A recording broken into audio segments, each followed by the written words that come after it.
Hi everyone, welcome back to जिज्ञासा। आज है हमारा day 5 of the series how to think. इस सीरीज में हम क्वेश्चंस को रीड करके ये देख रहे हैं कि हम कैसे सोच सकते हैं एंड उसके साथ साथ क्वेश्चंस के थ्रू हम अपने कॉन्सेप्ट्स को एनहांस कर रहे हैं। Today's questions will be based on SSC CGL and CHSL previous year questions और आज का हमारा टॉपिक है profit and loss. So let's begin with today's topic. अब देखो क्या दिया है, a woman buys a watch for rupees 4,000 and sells it at a loss of 13%. What is the selling price of the watch? तो देखो profit और loss आपको पता होना चाहिए किसका फंक्शन है, कॉस्ट प्राइस का। किसका फंक्शन है? कॉस्ट प्राइस का। तो अगर 4,000 उसका कॉस्ट प्राइस है तो लॉस है 13%। मतलब उसने 4,000 की चीज ली और लॉस हो गया कितना? 13% का। 13% लॉस किस पे? 4,000 पे। तो what is the selling price of the watch पूछ रहा है। देखो अगर हमारा कॉस्ट प्राइस जो है वो दिया है 4,000 और हमें लॉस है 13%, तो लॉस कितना होता है? 13% किस पे लगेगा? हमेशा कॉस्ट प्राइस पे लगेगा। तो मैं कह सकता हूँ लॉस परसेंटेज मेरा कितना? 13%। तो लॉस क्या हो जाएगा? 13% ऑफ 4,000।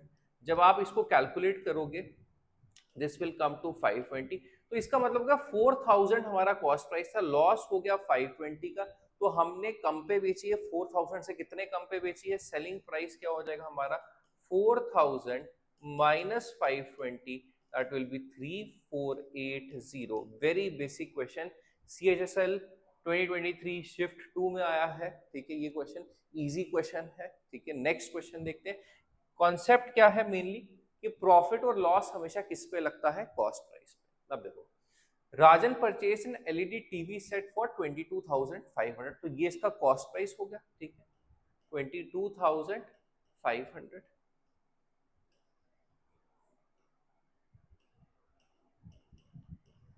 22,500 का उसने लिया and spent 800 on transportation. Transportation पे कितना हुआ उसका खर्चा? 800। ठीक है, एंड इंस्टॉलेशन पे खर्चा हुआ 1,000।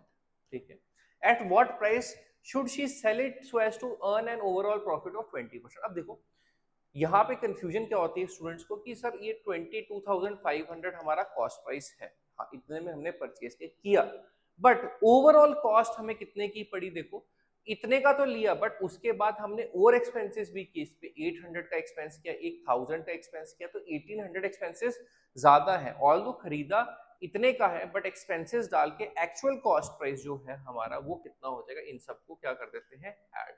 So this will become 30,000। ये हो जाएगा हमारा 22,500 प्लस 1,800। 22,500 प्लस 1,800, इसको जैसे ही हम ऐड करेंगे सो ये बन जाएगा 24,300। ठीक है, ये कितना बन जाएगा? 24,300। तो हमारा एक्चुअल कॉस्ट प्राइस कितना? 24,300। At what price should he sell it so as to earn an overall profit of 20%? तो ओवरऑल प्रॉफिट चाहिए 20%। 20% 2430 का देख लेते हैं। ठीक है, 300, so which will be 2430 into 2, that will be 4860।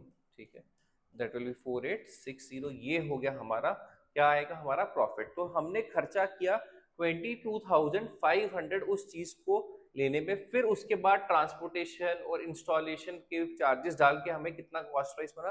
24,300 cost price पड़ा। ठीक है, हमें चाहिए प्रॉफिट इतना 4860, तो हमें इसको बढ़ा के बेचना पड़ेगा। 24,300 प्लस 4860, दैट इज 29,160। 29,160 अगर हम चेक करें which is option B will be the answer. तो आई होप ये क्लियर है। क्या था इस क्वेश्चन में कि इतने का हमने एलईडी परचेज किया। ठीक है, ट्रांसपोर्टेशन और इंस्टॉलेशन के इतने चार्जेस थे तो टोटल हो गया इतना। अब 20% प्रॉफिट है तो और उस पर बेचना पड़ेगा 20% बढ़ा के टोटल खर्चे पे। ठीक है, so that is 29,160। I hope that this part is clear. Next question देखते हैं।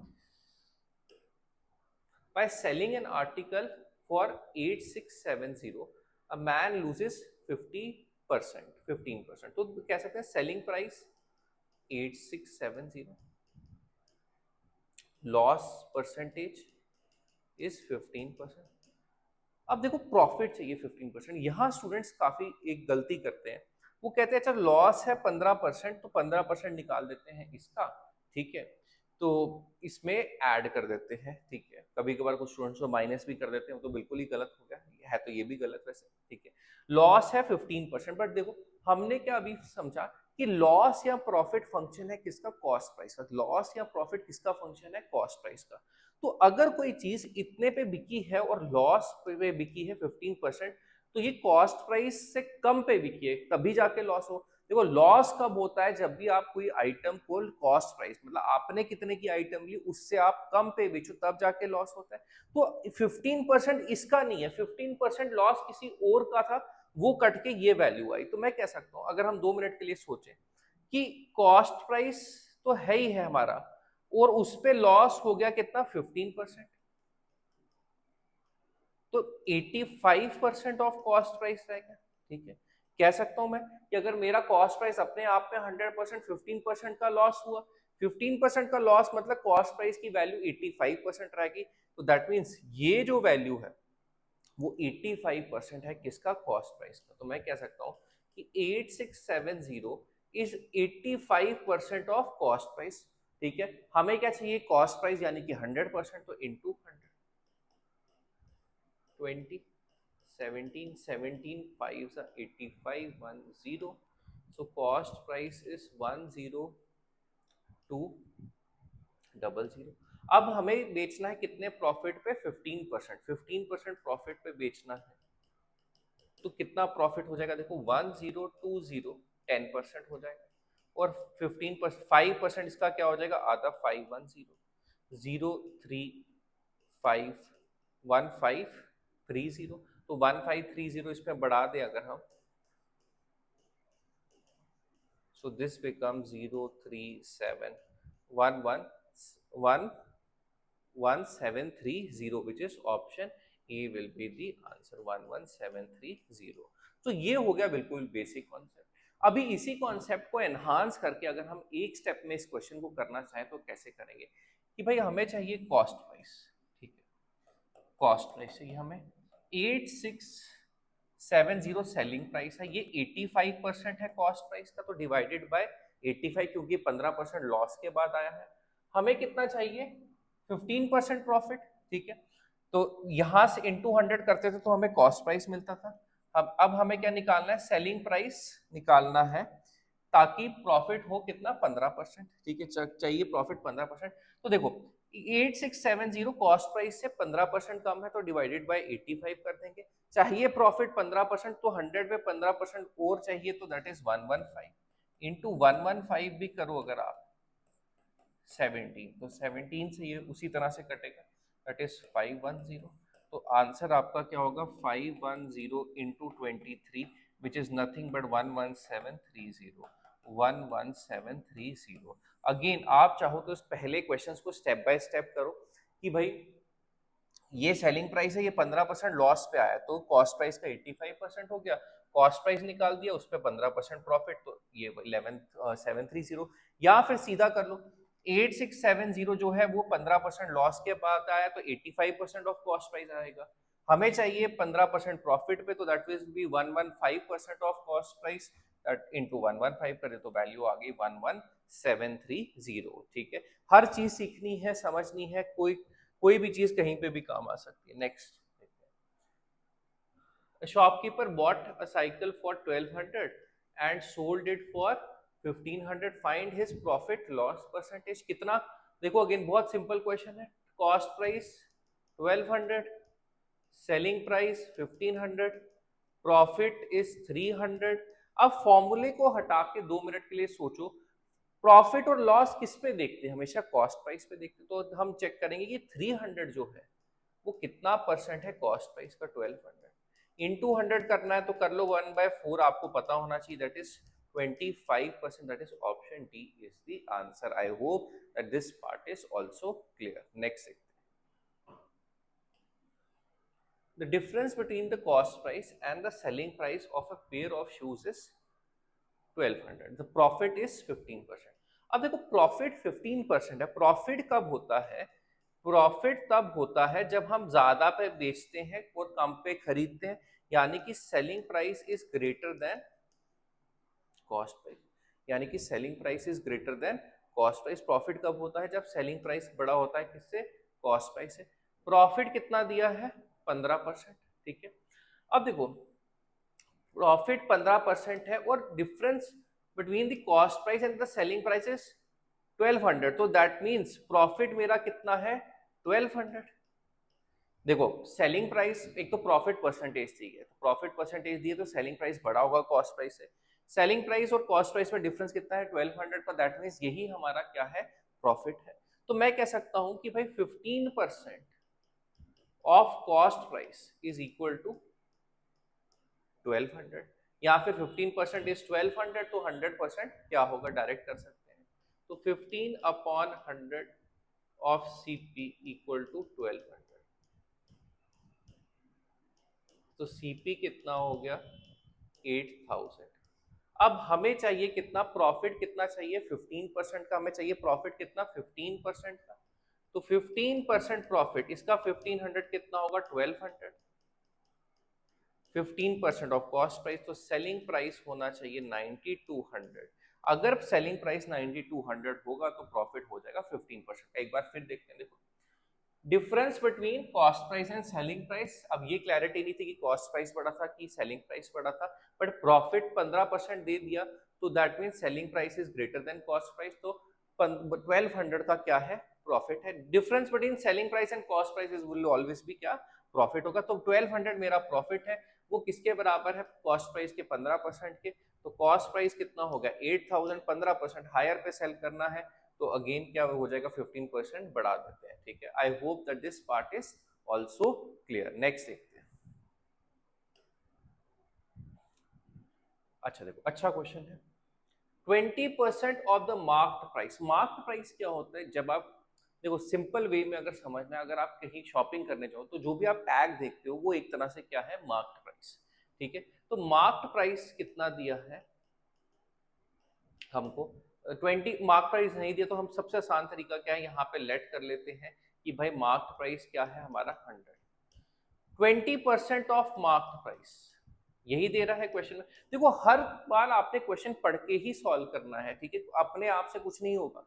ठीक है, क्वेश्चन पढ़ोगे वही लिखते जाओगे mathematically. 20% of mark price, mark price का 20% क्या हो जाएगा?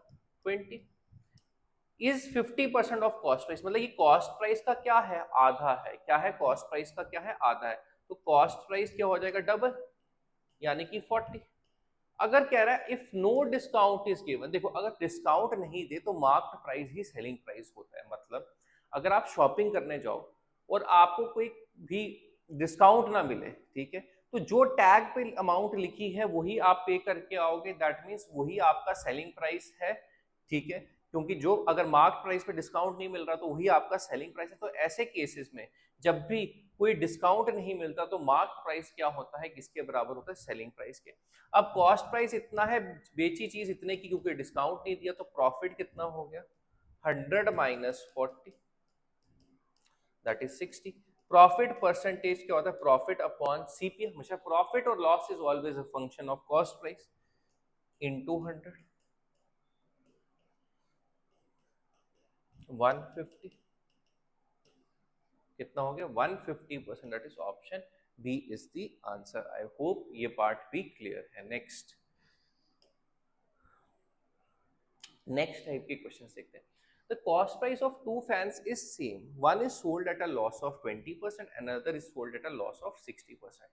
What will be the overall loss percentage? दो तरीके से करेंगे। पहले बिल्कुल बेसिक सीखेंगे, फिर एक शॉर्टकट भी देखेंगे। ठीक, cost price of two fans is same, तो कॉस्ट प्राइस मान लेते हैं 100, पहले का भी और दूसरे का भी।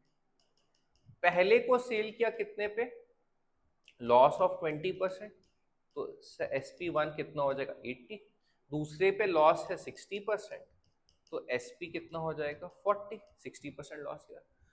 ओवरऑल लॉस देखो, दोनों चीजें खरीदी कितने की? 200 की, और बेची कितने की? 80 प्लस 40, दैट इज 120। तो लॉस कितना हो गया? 80 का। Loss is a percentage of cost price, 200 into 100, that is 40% loss, that is 40% loss. ठीक है, ये हो गया सबसे बेसिक तरीका। अब देखो ऐसे क्वेश्चंस में एक कॉन्सेप्ट क्या लगता है कि जब भी कॉस्ट प्राइस सेम होगा, यहाँ पे तीन टाइप के क्वेश्चंस होते हैं, एक जहां कॉस्ट प्राइस सेम होता है, एक जहां सेलिंग प्राइस सेम होता है, और एक जहां कुछ वैल्यू की टर्म्स में वैल्यू से कंपेयर कर रहे होते हैं। तीनों टाइप के क्वेश्चंस करेंगे, बट आज हम करेंगे पहले जहां पे कॉस्ट प्राइस सेम होता है। ये बात याद रखो, कॉस्ट प्राइस जब भी सेम होगा, चाहे प्रॉफिट हो लॉस हो, तो सेम ही वैल्यू पे लगना है, क्योंकि कॉस्ट प्राइस सेम है तो सेम ही वैल्यू पे लगेगा। ठीक है, क्योंकि ये सारे परसेंटेज सेम वैल्यू पे लगने हैं, तो हम यहाँ पे एक शॉर्टकट ले सकते हैं कि when cost price is same, ऐसे केसेस पे आप डायरेक्टली देख सकते हो कि भाई एक पे लॉस है 20, एक पे लॉस है 60, तो -20 प्लस -60 अपॉन, अब आइटम्स कितनी है, दो बार। ठीक है, two cost price of two fans है तो डिवाइडेड बाय 2, 3 फैंस है तो डिवाइडेड बाय 3, 4 फैंस है तो डिवाइडेड बाय 4। ठीक है, उनकी टर्म्स ऐड करके divided by 2, -80 divided by 2, that is -40%।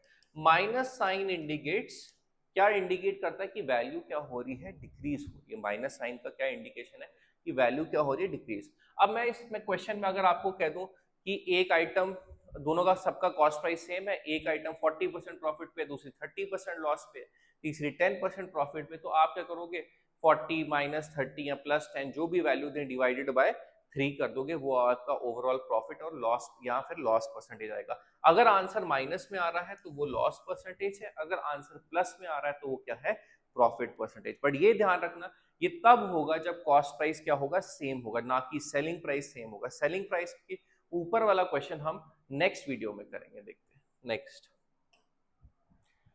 अब देखो 60% of the total articles are sold at a loss of 20% and the remaining articles are sold at a profit of 5%। तो हम टोटल आर्टिकल्स को late कर लेते हैं कि आर्टिकल्स मान लेते हैं हमारे कितने हैं, 100। ठीक है, 60% ऑफ टोटल आर्टिकल्स यानी कि 60 आर्टिकल्स को लॉस पे बेचा कितने, 20%। तो देखो 60 में 20% लॉस हो तो 48। अब इसको इस तरह से हम सोच सकते हैं कि 60 आर्टिकल्स बेचने पे 20% लॉस है, तो दैट मीन 60 आर्टिकल्स बेचने पे रिकवरी है कितने की, 48 आर्टिकल्स की। ठीक है, एक तरह से हम कह सकते हैं कि 60 आर्टिकल्स बेचने पे रिकवरी है 48 आर्टिकल्स की। उसी तरह से रिमेनिंग आर्टिकल्स यानी कि 40 बच के, 100 में से 60 के तो 40 बच के, वो कितने प्रॉफिट पे जा रहे हैं, 5%। तो 40 बेचने पे रिकवरी है 42 आर्टिकल्स की। तो टोटल आर्टिकल्स बेचे 100, बट रिकवरी हुई, दोनों को ऐड कर दो, 90 आर्टिकल्स की। सो दैट मीन्स कितना लॉस हुआ, 100 आर्टिकल्स बेचने पे रिकवरी है सिर्फ 90 आर्टिकल्स की, तो लॉस हो गया कितने, 10 आर्टिकल्स का। तो लॉस है कितना हमारा, 10%। That is option A is the answer. Next video में हम ऐसे और क्वेश्चंस करेंगे जहां वैल्यूज भी दी होंगी, कुछ डिफिकल्ट वैल्यूज भी चाहे दी होंगी, बट हम उन वैल्यूज को बिना यूज किए यही कॉन्सेप्ट पे डिफिकल्ट से डिफिकल्ट क्वेश्चन को सॉल्व कर सकते हैं। तो आई होप आज के क्वेश्चंस आपको समझ आए होंगे, कुछ बेसिक पता चला होगा प्रॉफिट एंड लॉस का। अगर आप बिल्कुल भी नए हैं तब भी इजीली पता चल गया होगा, अगर आप थोड़ा सा पढ़ चुके हैं तब भी आई होप कि आपको अच्छे से समझ आ गया होगा। ये एक हमारा ऑनलाइन इनिशिएटिव है, इसके साथ साथ जिज्ञासा आपके लिए एसएससी और जेकेएसएसबी के बैचेस लेके आ रहा है, पहले भी चल रहे हैं और अभी भी हमारे नए बैचेस आने वाले हैं। ठीक है, अगर आप एनरोल करना चाहते हैं तो आप दिए गए नंबर्स पे कांटेक्ट कर सकते हैं। Thank you.